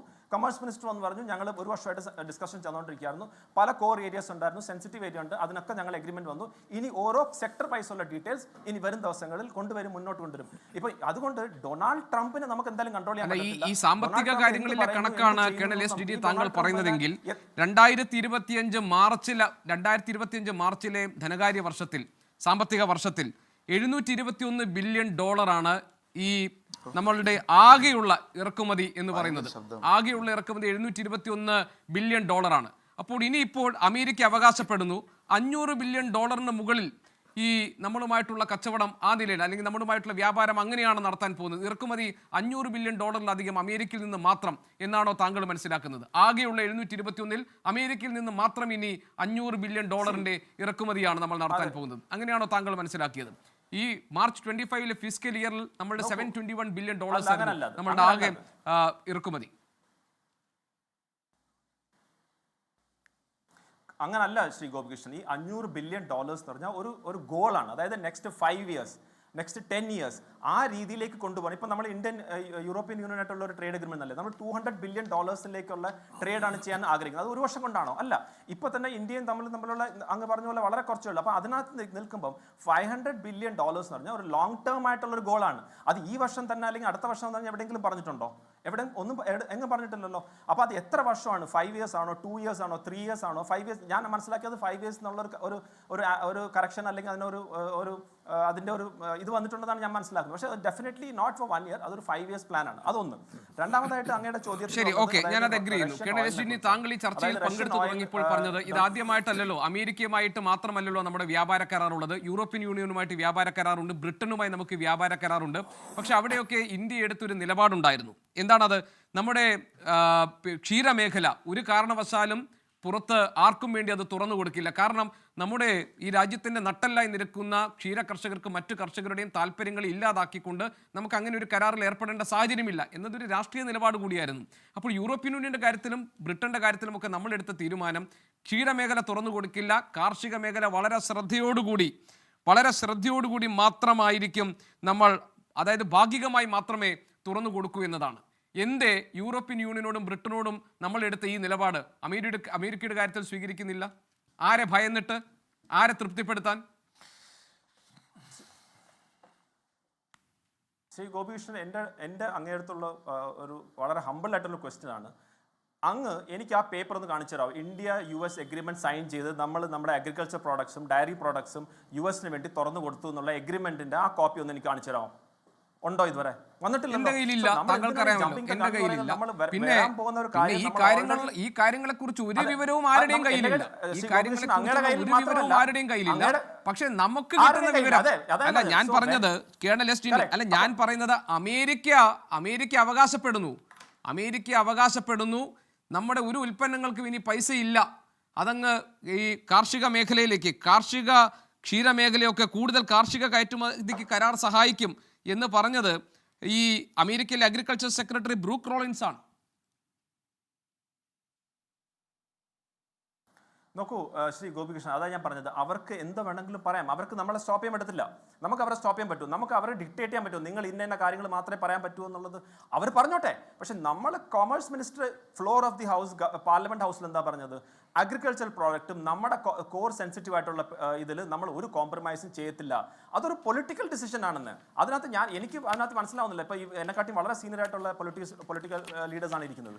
നമ്മളെ ഈ രാജ്യത്ത് മോദി ഗവൺമെന്റ് മാത്രമല്ല, ഏത് ഗവൺമെന്റ് വന്നാലും നമ്മുടെ അഗ്രികൾച്ചറിനെ ബാധിക്കുന്ന ഒരു ഡിസിഷൻ എടുക്കാൻ പറ്റില്ല. കാരണം അത്രമാത്രം ഡിപ്പെൻഡൻ്റ് ആണ്, അത്രമാത്രം ഒരു എന്താ പറയുക സെൻസിറ്റീവ് ആയിട്ടുള്ള ടോപ്പിക്കാണ്. ഈ എഗ്രിമെന്റ് തന്നെ ഇത്രയും വർഷമായിട്ട് എന്തുകൊണ്ടാണ് ഡിലേ ആയത്? ഈ ഒരു എഗ്രിമെന്റ് വരാത്തതുകൊണ്ടാണ്. അപ്പം US സെക്രട്ടറി എന്ത് പറയുന്നു, അഗ്രികൾച്ചർ സെക്രട്ടറി എന്ത് പറഞ്ഞു, ഡൊണാൾഡ് ട്രംപ് എന്ത് പറയുന്നു ഒന്നും അതിനകത്ത് നമ്മൾ അതിനകത്ത് ഒന്നും ചെയ്യാൻ പറ്റത്തില്ല. അവർ പറഞ്ഞോട്ടെ, നമ്മളെ കാര്യങ്ങൾ നമ്മൾ ചെയ്യുന്നോ ഇല്ലയോ എന്നുള്ളതാണ്. ഈ ഡൊണാൾഡ് ട്രംപിന്, അതാണ് ഞാൻ റഷ്യൻ ഓയിലിൻ്റെ കാര്യം പറഞ്ഞത്. ഡൊണാൾഡ് ട്രംപ് കഴിഞ്ഞ ഒരു വർഷമായിട്ട് എത്ര പ്രാവശ്യമാണ് പറഞ്ഞത് ഇന്ത്യ റഷ്യൻ ഓയിൽ നിർത്തി, ഇന്ത്യ ഇനി റഷ്യൻ ഓയിൽ വാങ്ങുന്നില്ല. ഇന്ന് നമ്മളിപ്പോൾ സംസാരിച്ചുകൊണ്ടിരിക്കുമ്പോൾ റഷ്യൻ ഓയിൽ കംപ്ലീറ്റ് നിർത്തിയോ? ഇല്ലല്ലോ. ഇപ്പോഴും നമ്മൾ റഷ്യയിൽ നിന്ന് ഓയിൽ വരുന്നു, അതിൻ്റെ അളവ് മാറ്റമൊക്കെ വരും. എന്തുകൊണ്ടാണ്? ആദ്യം നമ്മൾ റഷ്യ യുക്രൈൻ വാറിൻ്റെ സമയത്ത് നമ്മൾ ഓയിൽ വാങ്ങിച്ച സമയത്ത്, അവിടെ നിന്ന് ക്രൂഡ് ഓയിൽ വാങ്ങിച്ച സമയത്ത് എത്ര വിമർശനമായിരുന്നു ഉണ്ടായിരുന്നത്? നമ്മൾ ഒരിക്കലും അങ്ങനെ ചെയ്യാൻ പാടില്ല. നമ്മളെ ഇൻഫാക്ട് എനിക്ക് ഓർമ്മയുണ്ട്, ഡോക്ടർ ശശി തരൂരിനെ പോലെ ഫോറിൻ അഫയേഴ്സ് ഒക്കെ നന്നായിട്ട് മനസ്സിലാക്കുന്ന ആൾ, അദ്ദേഹം പോലും പറഞ്ഞു ഇത് തെറ്റാണ്, നമ്മൾ ഒരിക്കലും ചെയ്യാൻ പാടില്ല. യുക്രൈനെ പിന്തിരിപ്പിക്കുന്ന രീതിയാണിത്, റഷ്യ സഹായിക്കാൻ പാടില്ല, കാരണം റഷ്യ ഏകപക്ഷീയമായിട്ട് യുക്രൈൻ അറ്റാക്ക് ചെയ്തു. അതേ ഡോക്ടർ ശശി തരൂർ പിന്നീട് പറഞ്ഞു I have egg on my face, ഞാൻ പറഞ്ഞ തെറ്റാണ്, ഭാരതത്തിന് ലോ കോസ്റ്റ് ആയിട്ട് കിട്ടുന്ന റഷ്യൻ ഓയിൽ വാങ്ങിക്കുന്ന തെറ്റൊന്നും ഇല്ല എന്ന് അദ്ദേഹം തന്നെ തിരുത്തി പറഞ്ഞു. അപ്പം ഞാൻ പറഞ്ഞൊന്നും ഇത്രയേ ഉള്ളൂ, നമ്മളെ ഇൻട്രസ്റ്റ് എവിടെയാണോ ശ്രീ ഗോപികൃഷ്ണൻ, അവിടെ നമ്മൾ പോകും. ഇനിയിപ്പം റഷ്യയിൽ നിന്നാണ് നമുക്ക് ഏറ്റവും കൂടുതൽ വില കുറഞ്ഞ് കിട്ടുന്നെങ്കിൽ നമ്മൾ അവിടുന്ന് ഓയിൽ കൊണ്ടുവരും. അത് വെനസ്വേലയിൽ നിന്നാണെങ്കിൽ നമ്മൾ അവിടുന്ന് കൊണ്ടുവരും. നമ്മളിപ്പം തന്നെ അതുകൊണ്ടാണ് പറഞ്ഞത്, ഒരു ഒറ്റ രീതിയിൽ ഇനിയുള്ള ലോകരാജ്യങ്ങൾ മുന്നോട്ട് പോകുന്ന സമയത്ത് എല്ലാം കൂടെ കൊണ്ട് ഒരു ബാസ്ക്കറ്റിൽ വെക്കാൻ സാധിക്കില്ല. എല്ലാം കൊണ്ട് US-ലെയോ അല്ലെങ്കിൽ എല്ലാം റഷ്യയുടെ കാര്യത്തിലേ ഉള്ളൂ നമുക്ക് വ്യക്തത വരേണ്ടത്. വെനസ്വേലയുടെ ഇനിയിപ്പോൾ എന്തായാലും നമ്മൾ കൊണ്ടുവരും, കാരണം അതും അമേരിക്കയുടെ താല്പര്യമാണല്ലോ. അതുകൊണ്ട് വെനസ്വേലയിൽ നിന്ന് ഇനി എന്തായാലും കൊണ്ടുവരും. ഇനിയിപ്പോൾ റഷ്യയുടെ കാര്യത്തിലേ നമുക്ക് വ്യക്തത വരാനുള്ളൂ. ഞാൻ ഇനി താങ്കളിലേക്ക് വരാം. ഞാനൊരു അടുത്ത അതിഥിയിലേക്ക് പോയ ശേഷമാണ് ഡോക്ടർ മോഹൻ വർഗീസ്, ഈ കരാറിലെ ഉള്ളുകള്ളികൾ എന്താണ് എന്ന് വ്യക്തമല്ല. ഇവിടെ BJP പ്രതിനിധിയായി നമ്മളോടൊപ്പം ഈ ചർച്ചയിൽ പങ്കെടുത്ത കേണൽ എസ് ഡിന്നി പറയുന്നു, അദ്ദേഹം ചോദിക്കുന്നത്, നിങ്ങൾ ആരെങ്കിലും ഈ കരാർ കണ്ടോ? അതിലെ വ്യവസ്ഥകൾ എന്താണെന്ന് നിങ്ങൾക്കറിയാമോ? ഏതൊക്കെ തരത്തിലുള്ള ധാരണയിലാണ് ഇരു രാഷ്ട്രങ്ങളും ചേർന്ന് ഒപ്പുവെച്ചിരിക്കുന്നത് അല്ലെങ്കിൽ ഒപ്പുവെക്കാൻ പോകുന്നത് എന്ന കാര്യം നിങ്ങൾക്കറിയാമോ എന്നൊക്കെയാണ്. അദ്ദേഹത്തിന് സ്വാഭാവികമായും ഈ വാദങ്ങൾ നമുക്ക് നേരെ ഉയർത്താം, കാരണം അത്ര വലിയ വിമർശനം നേരിടുന്ന സാഹചര്യത്തിൽ. പക്ഷേ രണ്ട് കാര്യങ്ങളാണ് ശ്രീ മോഹൻ വർഗീസ്. ഒന്ന്, രാജ്യത്തിൻ്റെ പരമാധികാരം അമേരിക്കയ്ക്ക് മുന്നിൽ അടിയറവ് വയ്ക്കപ്പെട്ടു എന്ന വിമർശനത്തെ താങ്കൾ ഉൾക്കൊള്ളുമോ? രണ്ടാമത്തെ കാര്യം, ഇത് ഈ രാജ്യത്തെ നിലനിർത്തുന്ന, ഈ രാജ്യത്തിൻ്റെ നട്ടെല്ലായി നിൽക്കുന്ന കർഷകരുടെ നെഞ്ചത്തടിക്കുന്ന ഒരു നയമായിപ്പോയി എന്ന നിരീക്ഷണത്തോട് താങ്കൾ യോജിക്കുമോ? ശ്രീ ഗോപികൃഷ്ണൻ, രണ്ട് കാര്യങ്ങളാണ് താങ്കൾ എന്നോട് ആവശ്യപ്പെട്ടിരിക്കുന്നത്. ഒന്ന്, രാജ്യത്തിൻ്റെ പരമാധികാരത്തിൻ്റെ സ്പിരിറ്റ് ഉൾക്കൊള്ളുന്ന ഒരു കരാറാണോ ഇത്? പ്രഥമ ദൃഷ്ടിയ ഈ പരമാധികാരം എന്ന നമ്മുടെ ഭരണഘടനയുടെ പ്രിയാമ്പിളിൽ കാണുന്ന ആ വാക്ക് sovereign socialist secular democratic republic എന്നാണല്ലോ, ഈ പില്ലേഴ്സിലാണല്ലോ നമ്മുടെ ഭരണഘടന നിൽക്കുന്നത്. അതുമാത്രമല്ല, ഇന്ത്യ ഭരണഘടനാനുസൃതമായി മുന്നോട്ട് പോകുന്ന രാജ്യവുമാണ്, കോൺസ്റ്റിറ്റ്യൂഷണൽ സൂപ്രമസി നിലവിലുള്ള രാജ്യമാണ്. അങ്ങനെയെങ്കിൽ ഈ ഭരണഘടനയുടെ ആകെ അന്തസത്തയുടെ ബേസ് സോവറിൻ്റെ ആണ്. ഈ സോവറിറ്റിയുടെ രണ്ട് ഡയമെൻഷനിൽ ഒന്ന് ഇന്റേണലാണ്, ഇന്റേണലി സുപ്രീം. രണ്ടാമത്തെ dimension externally independent. Internally supreme എന്ന് പറയുന്നത് പൂർണ്ണമായും നടപ്പാക്കുന്ന കാര്യമാണ്. ഇവിടുത്തെ സർക്കാർ എടുക്കുന്ന തീരുമാനങ്ങൾ ഇവിടെ തീർച്ചയായും പ്രാബല്യത്തിൽ ആവും, എക്കാലത്തുമായിട്ടുണ്ട്, ഇപ്പോഴും ആകുന്നു. പക്ഷെ രണ്ടാമത്തെ കാര്യം എക്സ്റ്റേണലി ഇൻഡിപെൻഡന്റ് എന്ന് പറയുമ്പോൾ മറ്റ് രാജ്യങ്ങൾ എടുക്കുന്ന തീരുമാനങ്ങൾ നമുക്ക് ബാധകമല്ല, അല്ലെങ്കിൽ മറ്റ് രാജ്യങ്ങളുടെ തീരുമാനം അനുസരിച്ചല്ല ഇവിടെ കാര്യങ്ങൾ നിർണ്ണയിക്കപ്പെടേണ്ടത്. അപ്പോൾ ഇവിടെ ഒരു വിവാദം ഉണ്ടാക്കുന്നത്. ഈ തീരുമാനങ്ങൾ നമ്മൾ അറിഞ്ഞത് എവിടെ നിന്നാണ്? ഈ തീരുമാനങ്ങൾ ഇൻഡോ US ഡീലിനെ കുറിച്ച്, സ്വതന്ത്ര വ്യാപാര കരാറിനെ കുറിച്ചുള്ള ഡീറ്റെയിൽസ് നമ്മളിപ്പോൾ അറിയുന്നത് ബാഹ്യ ശക്തികളുടെ ഭാഗത്തു നിന്നാണ്. ഡൊണാൾഡ് ട്രംപിന്റെ പ്രസ്താവനകളിലൂടെയും അദ്ദേഹത്തിന്റെ ട്രൂത്ത് സോഷ്യലിന്റെ സ്റ്റേറ്റ്മെന്റിലൂടെയുമാണ്. അങ്ങനെയെങ്കിൽ അത് പറയേണ്ടവരാണോ പറഞ്ഞത്? അവിടെ ഒരു തത്വവും കൂടെ അവിടെ ബലികഴിക്കപ്പെടുന്നു. നമ്മുടെ ഭരണഘടനയുടെ ജനാധിപത്യം എന്നൊരു തത്വമുണ്ട്. അതായത് ഒരു പാർലമെന്റ് സമ്മേളനം കൂടുന്ന സമയത്ത് നിർണായകമായ ഒരു തീരുമാനം, ഒരു കരാർ പോലെയുള്ള ഒരു കാര്യമുള്ളപ്പോൾ അവിടെ ഗവൺമെന്റിന്റെ ചുമതലയാണ്, പ്രധാനമന്ത്രിയുടെയും വാണിജ്യമന്ത്രിയുടെയും ചുമതലയാണ് പാർലമെന്റിനെ സമയത്ത് അറിയിക്കുക. അല്ലാതെ ട്രംപ് അറിയിച്ചതിന് ശേഷം നമ്മൾ അറിയിക്കുക എന്നതിനേക്കാൾ കൂടുതൽ പ്രതിപക്ഷം ആവശ്യപ്പെട്ടിട്ട് അറിയിക്കേണ്ട ഒരു കാര്യമല്ല. അവിടെ അറിയിച്ചു എന്നത് ശരിയാണ്. പീയൂഷ് ഗോയൽ ശബ്ദായമാനമായ രംഗങ്ങൾക്ക് മധ്യേ കാര്യങ്ങൾ അറിയിച്ചു. പക്ഷേ അതിലൊരു ക്ലാരിറ്റി ഉണ്ടായില്ല, ഒരു നിഗൂഢതയുണ്ട്, ആശയക്കുഴപ്പമുണ്ട്, അവ്യക്തതയുണ്ട്. പ്രതിപക്ഷം ഉയർത്തിയ ചോദ്യങ്ങൾ, ഈ മേഖല തിരിച്ചുള്ള ചോദ്യങ്ങൾ, കർഷകർക്ക് എന്താണ് സംഭവിക്കുക, അല്ലെ മറ്റ് സെഗ്മെന്റ്, റഷ്യയുമായിട്ടുള്ള വ്യാപാരം എങ്ങനെയാണ് മുന്നോട്ട് പോവുക, ഇതെല്ലാം തന്നെ നിഗൂഢതയുടെ കാര്യങ്ങളാണ്. അപ്പോൾ അതുകൊണ്ടാണ് പറയുന്നത് ഇവിടെ നമ്മുടെ പരമാധികാരം ഏതെങ്കിലും രീതിയിൽ കോംപ്രമൈസ്ഡ് ആയിട്ടുണ്ടോ എന്ന ന്യായമായ ചോദ്യമാണ് വരുന്നത്. ഭാരതം എവിടെ നിന്ന് എണ്ണ വാങ്ങണം? ഈ തീരുമാനം പറയേണ്ടത് വാഷിങ്ടൺ DC ഇരുന്നു കൊണ്ട് അമേരിക്കൻ പ്രസിഡന്റ് ശ്രീമാൻ ഡൊണാൾഡ് ട്രംപ് അല്ല.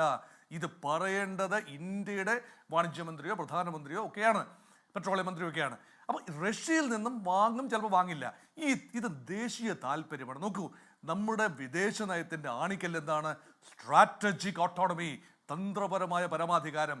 അത് ഒരുപക്ഷെ ഡൈവേഴ്സിഫൈഡ് ഓയിൽ പർച്ചേസ് എന്നത് നമ്മുടെ തന്ത്രമാണ്. അത് തീർച്ചയായും പീയൂഷ് ഗോയൽ അത് വിവരിക്കുന്നതുമുണ്ട്. കാരണം റഷ്യയിൽ നിന്ന് മാത്രമല്ല, നമ്മളിപ്പോൾ ഏറ്റവും കൂടുതൽ വാങ്ങുന്നത് റഷ്യയിൽ നിന്നാണ്. കഴിഞ്ഞ ലേറ്റസ്റ്റ് കണക്കനുസരിച്ച് ഏതാണ്ട് 36% വരെ ഓയിൽ റഷ്യയിൽ നിന്നുമാണ്. പിന്നീട് വാങ്ങുന്ന നൈജീരിയയിൽ നിന്നും അതുപോലെ ഇറാഖിൽ നിന്നുമൊക്കെ വലിയ തോതിൽ വാങ്ങുന്നുണ്ട്. വെനിസ്വേലയിൽ നിന്ന് കാര്യമായി വാങ്ങുന്നില്ല. പക്ഷേ ഇപ്പോൾ അത് മാറാൻ പോവുകയാണ്. ട്രംപ് പറയുന്നു ഇനി മുതൽ എണ്ണ വാങ്ങുന്നത്, റൂട്ട് ചെയ്യുന്നത് റഷ്യയിൽ നിന്നായിരിക്കില്ല. 0%, അതായത് ഒറ്റയടിക്ക് 36% നിന്നും 0% റഷ്യൻ ഓയിലിൻ്റെ ഇറക്കുമതി കുറയുകയാണ്. പക്ഷേ മറ്റു കാര്യങ്ങൾ റഷ്യ നൽകുന്നുണ്ട്. ആയുധങ്ങളുടെ കാര്യത്തിലൊക്കെ നമ്മുടെ എക്സ്പോഷർ 60%-ലധികം ആയുധങ്ങൾ ഇപ്പോഴും റഷ്യൻ നിർമ്മിത ആയുധങ്ങളാണ്. ബഹിരാകാശ സാങ്കേതികവിദ്യ, ആയുധ സാങ്കേതികവിദ്യ, ഇവയിലെല്ലാം റഷ്യൻ സഹകരണമുണ്ട്. അവിടേക്കും കൂടിയാണോ ഇനി ട്രംപിൻ്റെ കരങ്ങൾ നീളുന്നത്, കണ്ണുകൾ നീളുന്നത്? ഇതേക്കുറിച്ച് ആശയക്കുഴപ്പമുണ്ട്. എന്തായാലും എണ്ണ വാങ്ങാനാവില്ല എന്ന് ട്രംപ് പറഞ്ഞു.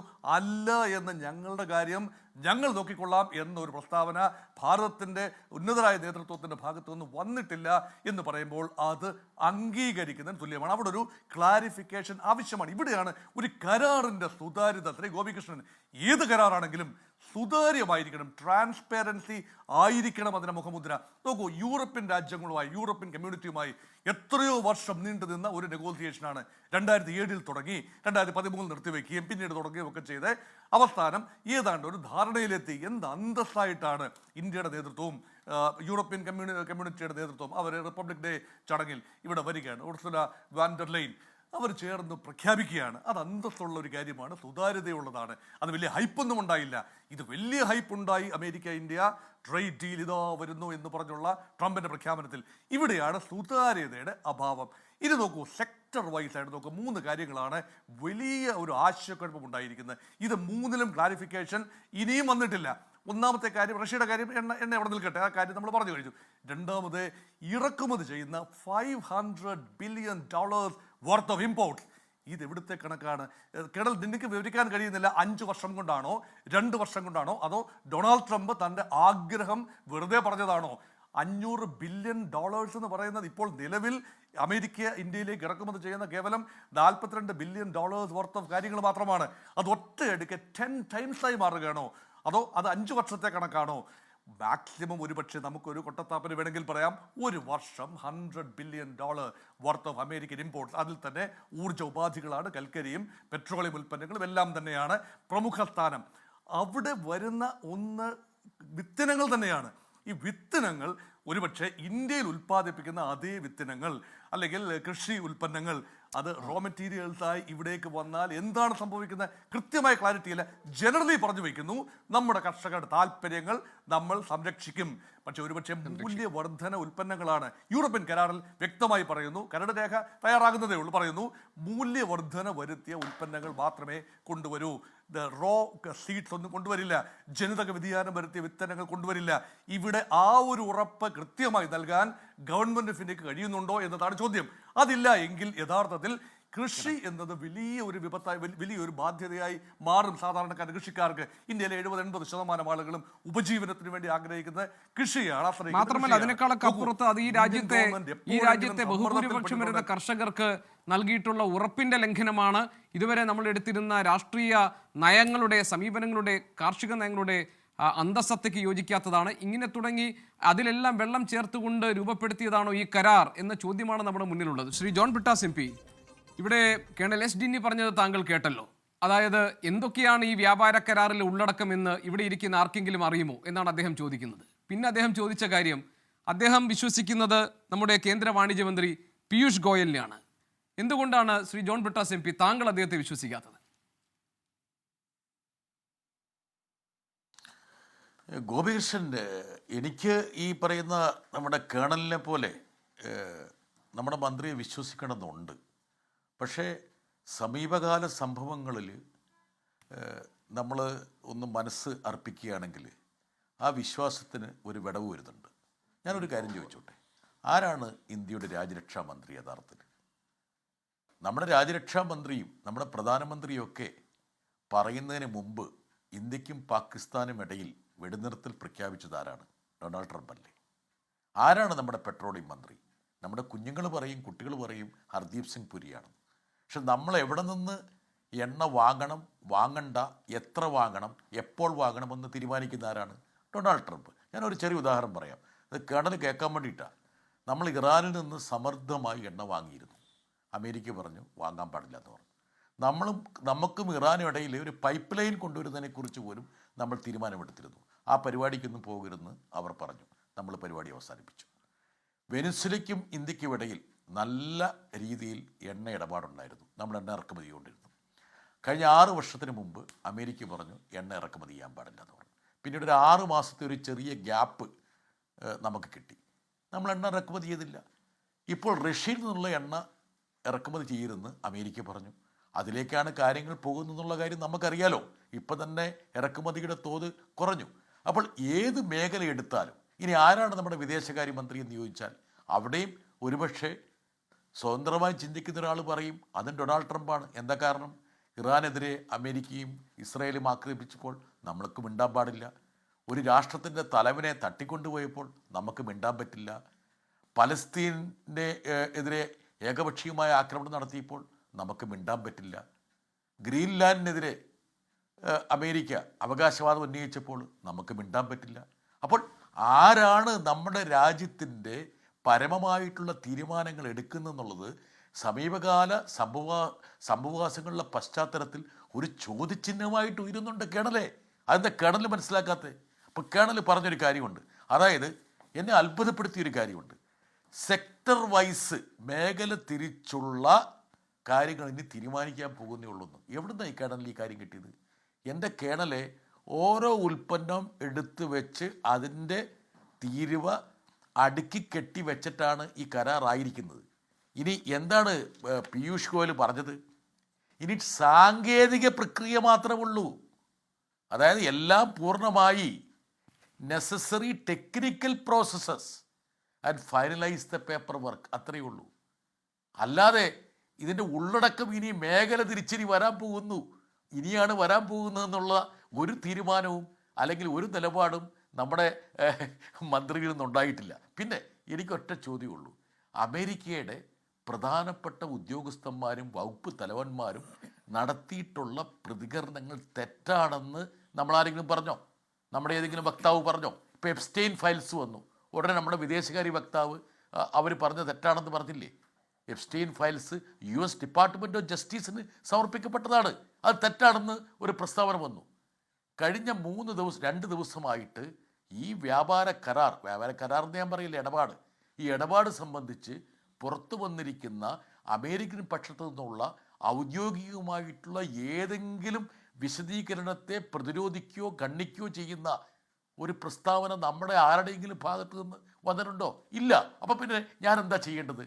ഞാൻ വിശ്വസിക്കേണ്ടത് എന്താണ്? അമേരിക്കയെ അവിശ്വസിക്കണം, അവർ പറയുന്നതല്ല ശരിയെന്ന് നമ്മുടെ മന്ത്രി പറഞ്ഞാൽ ഞാൻ സന്തോഷത്തോടെ സ്വീകരിക്കും. അതുകൊണ്ട് ദയവ് ചെയ്ത് നിങ്ങൾ ഈ പറയുന്ന പോലെ ഇല്ലാത്ത ചില കാര്യങ്ങളെക്കുറിച്ച് ഊഹിച്ച് BJP വക്താവ് കൺഫ്യൂഷൻ ആക്കരുത്. ഇനി ഒരു കാര്യം കൂടെ അവസാനിപ്പിക്കുക, സമയം കുറവാന്ന് എനിക്കറിയാം. കാര്യം കൂടെ പറയാം. അതായത് ഇപ്പോൾ സംഭവിക്കാൻ പോകുന്ന ഒരു കാര്യം എന്താ അറിയോ? സംസാരിച്ചോളൂ, കുഴപ്പമില്ല. ശ്രീ ഗോപി, എനിക്കത് ഒന്ന് അതിൻ്റെ ഒരു മറുപടി കൊടുക്കാനുണ്ട്. അല്ല, ഒറ്റ മിനിറ്റ്, ഞാൻ ഒറ്റ നിമിഷം വരാം. ശ്രീ ലിജു, അതായത് ഈ പ്രതിപക്ഷത്തിന് മുന്നിൽ ഇനി ഇതേപോലെ പ്രതിഷേധം ഉയർത്തുക, അതിനൊടുവിൽ ഇത് നിശബ്ദമായി സ്വീകരിക്കുക എന്ന വഴിയാണോ ഉള്ളത്? ഒരു പരമാധികാര രാഷ്ട്രത്തെ കഴിഞ്ഞ കുറേ കാലമായി ഇവരുടെ താല്പര്യങ്ങൾക്ക് വേണ്ടി അടിയറവ് വെക്കുന്നത് നമ്മൾ കണ്ടുകൊണ്ടിരിക്കുകയാണ് വിവിധ വിഷയങ്ങളിൽ. ഇപ്പോൾ തന്നെ ഇപ്പോൾ ലോകത്തിന് മുമ്പുള്ള സ്റ്റേറ്റ്മെൻറ്റ് എന്താണ്? ലോകത്തിന് മുമ്പുള്ള സ്റ്റേറ്റ്മെൻറ്റ് വൈറ്റ് ഹൗസിൻ്റെ പ്രസ് സെക്രട്ടറി അസന്നിഗ്ധമായി പ്രഖ്യാപിക്കുകയാണ്, ഇനി ഇന്ത്യ റഷ്യയിൽ നിന്ന് ഓയിൽ വാങ്ങില്ല. ഇത് അവർ പ്രഖ്യാപിക്കുന്നതിന് മുമ്പേ ട്രംപ് പ്രഖ്യാപിച്ചു കഴിഞ്ഞു. ട്രംപ് പറഞ്ഞു ഇനി മുതൽ റഷ്യൻ ഓയിൽ വാങ്ങില്ല, ഇനി മുതൽ ഇന്ത്യ ഓയിൽ വാങ്ങാൻ പോകുന്നത് വെനിസ്വേലയിൽ നിന്നാണ്. ഇപ്പം നിലവിലുള്ള വസ്തുത എന്താണ്? അമേരിക്കൻ പ്രസ് സെക്രട്ടറി കൃത്യമായി പറയുന്നു, ഇനി ഇന്ത്യ റഷ്യയിൽ നിന്നും വാങ്ങില്ല, അതുകൊണ്ട് ഞങ്ങളുടെ തീരുവ നേരത്തെ 50% കുറച്ചിരിക്കുന്നു. എന്നാൽ ഞങ്ങൾ പറഞ്ഞത് കേട്ടുകൊണ്ട് ഞങ്ങൾ കുറച്ചു. ഇനി മുതൽ അമേരിക്കയ്ക്ക് ഒരു റെസിപ്രോക്കൽ താരിഫ് 0% അസന്നിഗ്ധമായി അവർ പ്രഖ്യാപിക്കുന്നു. എന്നിട്ട് അവർ പറയുന്നു $500 ബില്യൺ ഉൽപ്പന്നങ്ങൾ, അത് ഊർജ്ജ മേഖലയുണ്ട്, കാർഷിക മേഖലയുണ്ട്, ഈ ഉൽപ്പന്നങ്ങളൊക്കെ തന്നെ ഇന്ത്യ അമേരിക്കയിൽ നിന്ന് വാങ്ങാൻ പോകുന്നു. അതുകൊണ്ട് അമേരിക്കൻ ബിസിനസ്സുകാരെ സന്തോഷിപ്പിൻ, അമേരിക്കൻ തൊഴിലാളികളെ സന്തോഷിപ്പിൻ, നമ്മുടെ രാജ്യം ആ രാജ്യത്തിൻ്റെ മേൽ തന്ത്രപരമായി അവരുടെ എനർജി സ്ട്രാറ്റജിയിൽ മേൽ നമ്മൾ സമ്പൂർണ്ണ നിയന്ത്രണം വാങ്ങിയെടുത്തിരിക്കുന്നു. അവരുടെ ആഗ്രോ സ്ട്രാറ്റജിയിൽ, അവരുടെ എക്സ്പോർട്ട് ഇമ്പോർട്ട് സ്ട്രാറ്റജിയിൽ, പോളിസിയിൽ ഇതെല്ലാം തന്നെ നമ്മൾ സമ്പൂർണ്ണ ആധിപത്യം നേടിയിരിക്കുന്നു. ഒരു രാഷ്ട്രം പ്രഖ്യാപിക്കുമ്പോൾ ഇപ്പുറത്തുനിന്നൊരു ഞരക്കം പോലും ഇല്ല. അവർ വസ്തുതയെ അംഗീകരിക്കുകയാണ്, ആഘോഷിക്കുകയാണ്. 50 എന്നുള്ളത് 18ആയി, നേരത്തെ അതിന് കുറവ്. ചൈനയ്ക്ക്, അവർക്ക് UK-ക്ക് 10% ഉള്ളൂ. ദക്ഷിണ കൊറിയൻ പോലെയുള്ള കൊറിയൻ രാജ്യങ്ങൾക്ക് 15% ഉള്ളൂ. 1% പാകിസ്ഥാന് കൂടുതലുള്ളത്. 18 എന്നുള്ളവർക്ക് 19 ഉള്ളത്. ഇന്ത്യ എന്ന് പറയുന്ന രാഷ്ട്രത്തിൻ്റെ പരമാധികാര സ്വഭാവത്തെ പണയം വെച്ചുകൊണ്ട് അവരെവിടുന്ന് ഓയിൽ വാങ്ങണം, അവരുടെ എന്ത് രാഷ്ട്രങ്ങളുടെ മേൽ അവരുടെ താരിഫ് എന്തായിരിക്കണം, ഞങ്ങളുടെ കയ്യിൽ നിന്ന് അവർ $500 ബില്യൺ ഞങ്ങൾക്ക് തരാൻ പോകുന്നു എന്നൊക്കെ മറ്റൊരു രാഷ്ട്രം പ്രഖ്യാപിക്കുമ്പോൾ ഇന്ത്യക്ക് നിശബ്ദമായിരിക്കേണ്ടി വരുന്നത് ഒരിക്കലും അംഗീകരിക്കാൻ സാധ്യമല്ല. ഇന്ത്യയുടെ പരമാധികാരം സംരക്ഷിക്കാൻ നമ്മുടെ ദേശീയ പ്രസ്ഥാനം സമരം ചെയ്തു അതിനുവേണ്ടിയാണല്ലോ. ബ്രിട്ടീഷുകാർക്കെതിരെ സ്വാതന്ത്ര്യം നേടുക എന്ന് പറഞ്ഞാൽ എന്താ? സോവർണിറ്റിക്ക് വേണ്ടിയാണ്, പരമാധികാരത്തിന് വേണ്ടിയാണ്. അവർ ഡൊമൈൻ രാഷ്ട്ര പദവി തരാം എന്ന് തന്നു കഴിഞ്ഞിട്ടും നമ്മളെ ഒരു സ്വതന്ത്ര പരമാധികാര രാഷ്ട്രമെന്ന ഇന്ത്യൻ ഭരണഘടന എഴുതി വെച്ചേക്കുന്നത് എന്തിനു വേണ്ടിയാണ്? ഈ രാജ്യത്തിൻ്റെ പരമാധികാരം സംരക്ഷിക്കാൻ വേണ്ടിയാണ്, ജനതയുടെ ആത്മാഭിമാനം തീരുമാനിക്കാൻ വേണ്ടിയാണ്, സ്വയം നിർണയാവകാശം തീരുമാനിക്കാൻ വേണ്ടിയാണ്. BJP ആയി എന്നതിൻ്റെ പേരിൽ മാത്രം ഇതിനെയൊക്കെ ന്യായീകരിക്കാൻ വിധിക്കപ്പെടുന്ന ആളുകളെക്കുറിച്ച്, അത് ദേശസ്നേഹം ഉള്ളിൻ്റെ ഉള്ളിൽ ഏതെങ്കിലും സൂക്ഷിക്കുന്ന മനുഷ്യരുണ്ടേ എന്നുണ്ടെങ്കിൽ അത് BJP ആണെങ്കിലും RSS ആണെങ്കിലും ഏത് പാർട്ടി ആണെങ്കിലും അവർ രാജ്യത്ത് ഇതിനെതിരെയുള്ള പ്രക്ഷോഭത്തിൽ അണിചേരുമെന്ന കാര്യത്തിൽ ഒരു സംശയവും വേണ്ട. പലരും തെറ്റിദ്ധരിക്കപ്പെട്ട് ചേർന്നവരുണ്ട്. അവർക്കൊക്കെ ചിന്തിക്കാൻ ഒരു അവസരമാണ്. ശരി, തീർച്ചയായും. ശരി, കേണൽ ജിനി, താങ്കളുടെ മറുപടി. ഓക്കെ, ഈ ഡൊണാൾഡ് ട്രംപ് പറഞ്ഞിട്ടാണ് നമ്മൾ ഓയിൽ നിർത്തി എന്നുള്ളൊരു സ്റ്റേറ്റ്മെൻ്റാണ് രണ്ടുപേരും പറഞ്ഞിട്ടുള്ളത്. അതിനകത്ത് ശ്രീ ലിജു ചൈന എന്ന് പറഞ്ഞിട്ട് ചൈന പറയാതെ നിർത്തി. കാരണം ചൈനയ്ക്ക് 30% മുകളിലുള്ള ടാരിഫ് ഡൊണാൾഡ് ട്രംപ് കൊടുത്തിട്ടുണ്ട്. അതുകൊണ്ട് ചൈനയുടെ മാത്രം അദ്ദേഹം പറഞ്ഞില്ല, ബാക്കിയുള്ള രാജ്യങ്ങളെ കുറിച്ച് അദ്ദേഹം പറഞ്ഞു. ചൈന എന്ന് പറയാൻ മന്ത്രി നിർത്തി. ഇനി ഞാൻ ഇത് ശ്രീ ജോൺ ബ്രിട്ടാസ് ബഹുമാനപ്പെട്ട MP വേണ്ടിയാണ്. June 25 ഇത് ഡൊണാൾഡ് ട്രംപ് പറഞ്ഞതാണ്. India has stop buying Russian oil. July 25 India is funding Ukraine war. August 25 India has stopped buying Russian oil. September 25 Mr. Modi is my friend, wish him happy birthday. He promised me he will not buy Russian oil. October 25 India is funding Ukraine war. November 25 India will face sanctions if they keep buying Russian oil. December 25 India has stopped buying Russian oil. January 26 India is buying Russian oil, will face sanction.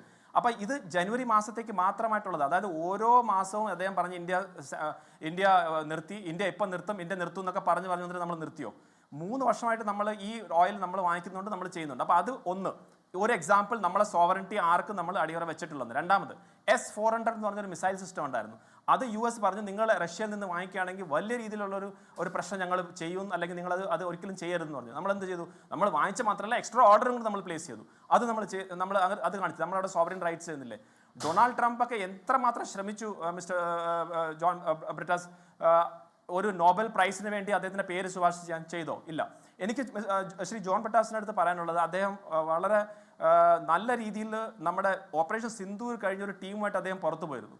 അദ്ദേഹം Indian representative ആയിട്ട് പോയി Indian ഇൻട്രസ്റ്റിന് വേണ്ടി നല്ല രീതിയിൽ സംസാരിച്ച clips ഞാൻ കണ്ട് അഭിമാനം കൊണ്ട ഒരാളാണ്. അപ്പോൾ ആ അവസ്ഥയിൽ ഈ ഡൊണാൾഡ് ട്രംപിനെ നമ്മൾ ഡൊണാൾഡ് ട്രംപ് പറഞ്ഞ കാര്യം നമ്മൾ എവിടെയെങ്കിലും ചെന്ന് പറഞ്ഞോ?